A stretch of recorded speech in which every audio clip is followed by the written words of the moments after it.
government has extended the deadline for bondholders to sign up for the debt exchange program to January 31, 2023. My colleague George Reafi has joined me in the studio with more. George, what prompted this extension, do we know? Well, several reasons. I mean, we understand that there was a meeting this morning to look at all the options available on the table. But one of the major things that has prompted this extension had to do the impact of this program on the financials of the commercial banks. It had to do with the accounting framework when these things are done.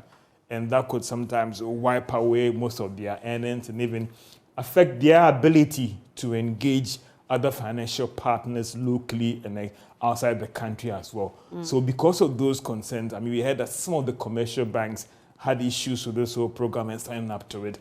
And that is why the Ministry of Finance has to announce this extension. So that is the main reason for the extension. We also understand that they want to engage more of the institutional and the retail investors or the individual domestic bondholders with respect to their concerns.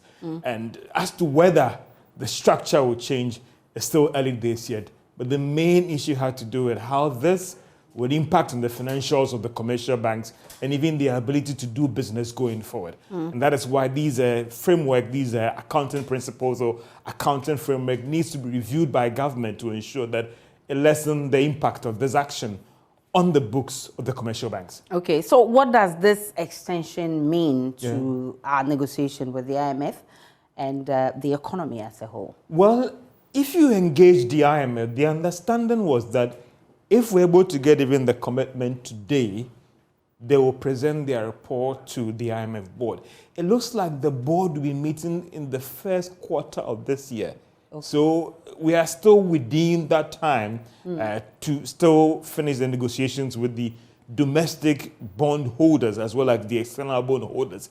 Don't forget that the president at the recent engagement in Flagstaff House said that they are working towards February in terms of getting the board approval. Okay. So it appears that maybe the main sticking point here is the domestic bondholders. Don't forget that the IMF itself is engaging the G20 bondholders or the Paris Club international creditors also to cancel Ghana's debt. We also understand that there's even further pressure on private international creditors to cancel Ghana's debt. And it appears that there isn't much problem there per what we are picking up right now. But the main sticking point here has to do with the domestic bondholders. But government is giving the assurance that they are going to engage the individual bondholders. We are not sure whether that would impact on the form or the structure of this program. But it was more about how this would impact on the commercial banks and has to do with how those laws has to be reviewed. So that was the main reason. Okay, so I'm coming to the bit about the domestic bondholders. Yeah. You and I have been following how things have gone. I mean, everybody is asking government to exempt them. Yeah. The latest is the individual bondholders. I think that what we are privy in now, Aisha, and our engagement that we've done, it's still early days here to stick one's neck out to see that this extension will lead to the structure of this exchange program being reviewed or the individual holders being exempted from this thing. Okay. If what we have picked up is anything to go by, that there was more of the accounting framework for these commercial banks and not necessarily had to do with some of the concerns being raised by these individual bondholders.